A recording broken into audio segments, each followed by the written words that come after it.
નમસ્કાર વિદ્યાર્થી મિત્રો, હું જસાણી સર આપ સર્વેનું જસાણી એજ્યુકેશનમાં હાર્દિક સ્વાગત કરું છું. આજે આપણે મોસ્ટ આઈએમપી એમસીક્યુ બરોબર ધોરણ 12 સાયન્સ ચેપ્ટર 6 આ જ ચેપ્ટરના આઈએમપી 1.01 એટલે થિયરી અને આઈએમપી 1.02 એટલે એક્ઝામ્પલ, આ બંને વિડીયો પણ આપણી ચેનલમાં ઉપલબ્ધ છે. બહુ નાના એવા વિડીયો છે, વધીને 20-25 મિનિટના વિડીયો છે.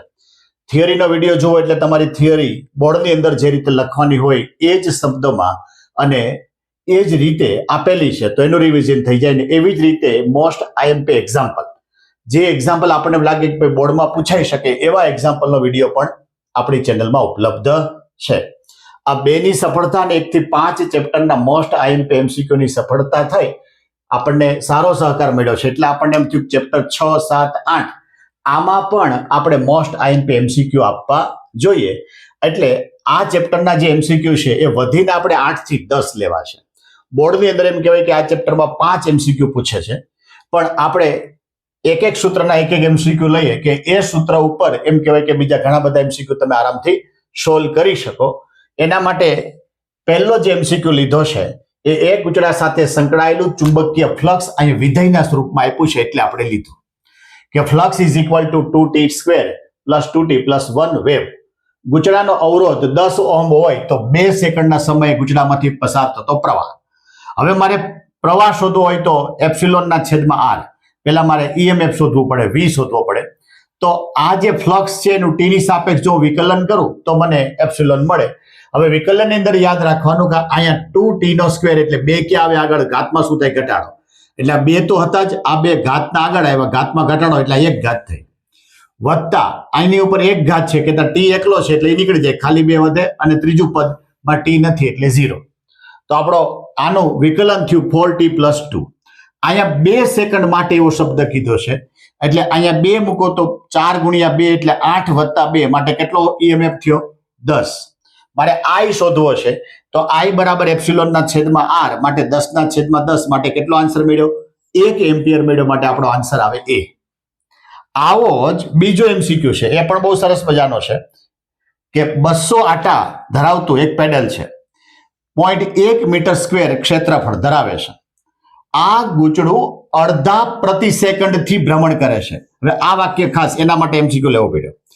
અડધું પ્રતિ સેકન્ડ એટલે કે એને આવૃત્તિ થઈને, એ આવૃત્તિ કેટલી હશે, અડધું એટલે 0.5. ગુચડાના પરિભ્રમણની ધરીને લંબરૂપે 0.01 ટેસ્લા ના ચુંબકીય ક્ષેત્રમાં મૂકવામાં આવે તો ગુચડામાં મળતો મહત્તમ વોલ્ટેજ. હવે આટા કેટલા છે, 200, ક્ષેત્રફળ 0.1, b 0.01. હવે આપણી પાસે સૂત્રતા એક જ છે, એપ્સિલોન 0 બરાબર NAB ઓમેગા, ઓમેગા એટલે 2πf. હવે અહીંયા f જો આ વાક્ય રચના પરથી તમને ખબર ન પડે તો આ એમસીક્યુ આગળ વધી શકે નહીં. માટે આપણે આ એમસીક્યુ લીધો છે. બધાની કિંમત મેં મૂકી તો મને જવાબ મળ્યો એપ્સિલોન બરાબર 0.628 વોલ્ટેજ, 0.628 વોલ્ટેજ. ત્રીજો એમસીક્યુ આપણે અલગ પ્રકારનો લીધો છે કે એક પરિપથમાં 0.1 સેકન્ડમાં પ્રવાહ 5 એમ્પિયર થી કેટલો થાય, 0 એમ્પિયર. એટલે અંતિમ કયો થયો 0, પ્રારંભિક કયો થયો 500, જેટલો ઘટાડો થાય છે. પ્રેરિત ઈએમએફ 200 નો વોલ્ટેજનો છે. તો મારે આત્મ પ્રેરકત્વ એટલે કે L શોધવું છે. મારી પાસે આ સમયમાં એટલે કે 0.1 સેકન્ડ એટલે dt થયું. કેટલો ઘટાડો થયો, di એટલે -5, 0 -5. શું કામ, અંતિમ કયો છે 0, પ્રારંભિક કયો છે 5 એટલે અંતિમમાંથી પ્રારંભિક બાદ કર્યો તો -5 એમ્પિયર. Epsilon 200 voltage.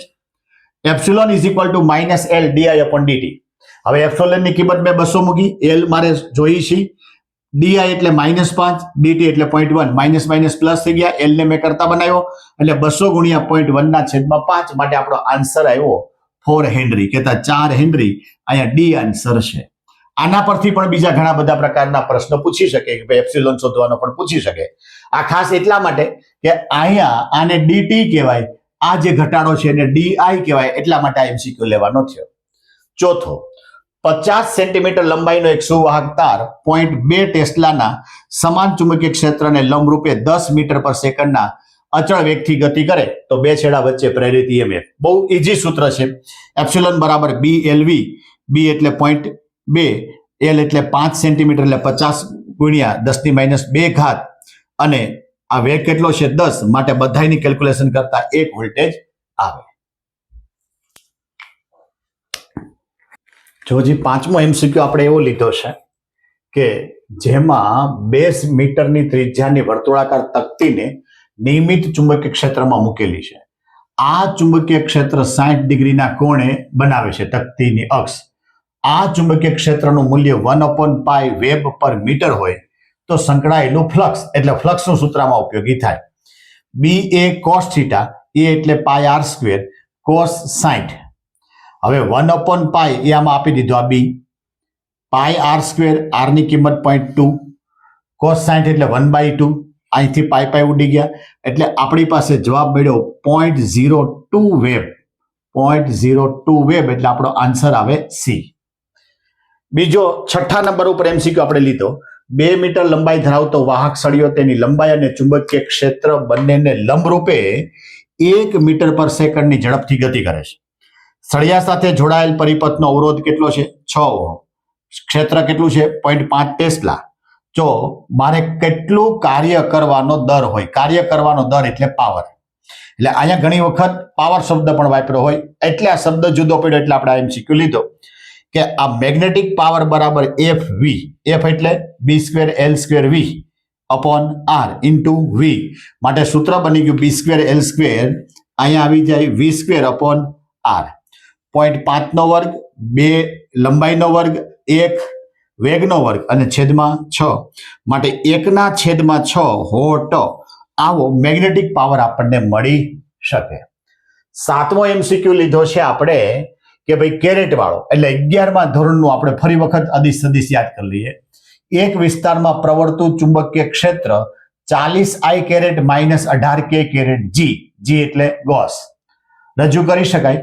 XY સમતલમાં 5 સેન્ટીમીટર ક્ષેત્રફળ, X અને Y તો એને લંબરૂપે એનું ક્ષેત્રફળ પૃષ્ઠ સદિશ હોય એટલે K કેરેટ થયો. ચુંબકીય flux is equal two B.A બરાબર 40 I caret minus 18 K caret into 5 K caret. હવે આ I અને K એનો ગુણાકાર 0 થાય, K અને K એનો ગુણાકાર 1 થાય, 18 × 5 90, પણ આગળ માઇનસ છે તો માઇનસ. G સેન્ટીમીટરનો square. હવે આનો મતલબ એ થયો કે -90 તો છે, G ને મારે ટેસ્લામાં ફેરવવા એટલે 10⁻⁴, સેન્ટીમીટરને મીટરમાં ફેરવવા એટલે 10⁻⁴, એટલે આપણી પાસે આન્સર આવો આવ્યો કે ભાઈ 90 × 10⁻8.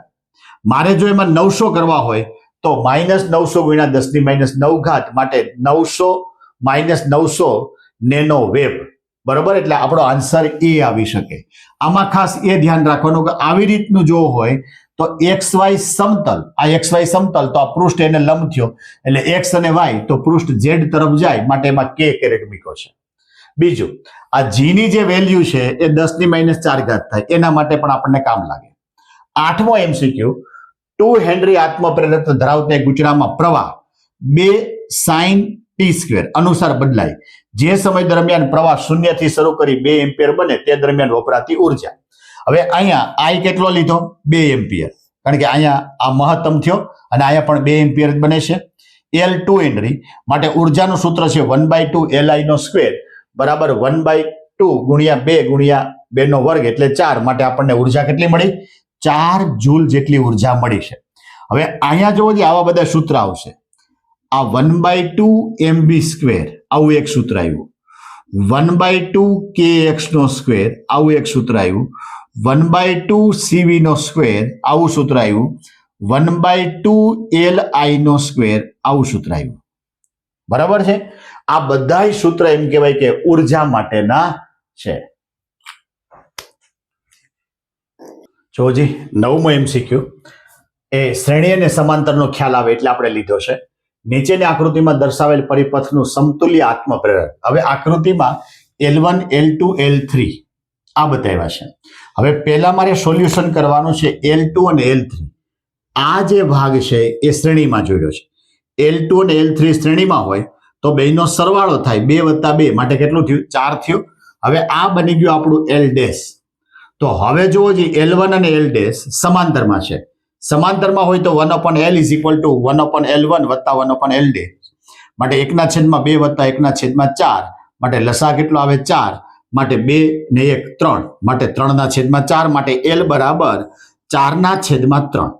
હવે ઘણી વખત અહીંયા 2 ને 2 વડે ગુણો તો તમારો આન્સર થઈ ગયો 8/6, જેને અનુરૂપ તમારો એ આન્સર છે. બરાબર, એટલે ખાસ એ જોવાનો, આપણે આન્સર આવતો તો 4/3, પણ આમાં કે 4/3 નથી. જો એનો ડબલ કરો તો 8/6, એટલે કે અંશ અને છેદને 2 વડે ગુણ્યા. એટલે એક તો શ્રેણીનો ખ્યાલ આવે, સમાંતરનો ખ્યાલ આવે. આવી રીતનો ઘણી વખત એમસીક્યુમાં આન્સર હોય તો પણ આપણને ખ્યાલ આવી શકે.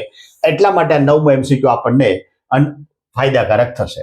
10મો, એસી જનરેટરમાં ઉદ્ભવતા વિદ્યુત સ્થિતિમાનના તફાવત V બરાબર 240 sin 120 t વોલ્ટેજ વડે આપવામાં આવે. ટી સેકન્ડમાં છે તો વોલ્ટેજની મારે આવૃત્તિ શોધવાની. આપણું જે આ સમીકરણ છે એ V બરાબર Vm sin ઓમેગા t સાથે સરખાવો. તો એનો મતલબ એ થયો કે આ મહત્તમ વોલ્ટેજ થયું, આ ઓમેગા થયું 120. તો ઓમેગા બરાબર 120 રેડિયેશન પર સેકન્ડ. ઓમેગા એટલે 2πf ઇઝ ઇક્વલ ટુ 120.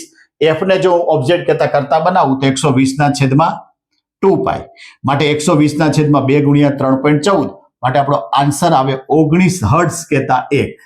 બરાબર, અહીંયા આવૃત્તિ શોધવાની આવે અને વિધેયનો પણ આપણને ખ્યાલ આવે. એટલે 10મો એમસીક્યુ એના જેવો છે. 1 થી 10 એમસીક્યુ જો તમે સારી રીતે સમજો તો આખા ચેપ્ટરના જે કંઈ કેલ્ક્યુલેશન વાળા એમસીક્યુ છે એ તમે સમજી શકો અને આ 10 એમસીક્યુ પરથી બીજા ઘણા બધા એમસીક્યુ તમે કરી શકો. પરીક્ષાની અંદર એમ કહેવાય કે આ 10 એમસીક્યુ તો આઈએમપી છે, બીજા આની જેવા પણ ઘણા બધા તમે આઈએમપી એમસીક્યુ કરી શકો. આની સાથે એમએલટી વાળા સૂત્ર, બરાબર, બીજા જ્ઞાન આધારિત જે કઈ એમસીક્યુ છે એ પણ તમે સોલ્વ કરી શકો. તો આ જે વિડીયો છે એ વિડીયો બીજા ઘણા બધા વિદ્યાર્થીને ફાયદાકારક થાય એ માટે અમારી જે ચેનલ છે જસાણી એજ્યુકેશન ચેનલને લાઈક, શેર અને સબસ્ક્રાઇબ કરવાનું પણ ભૂલતા નહીં.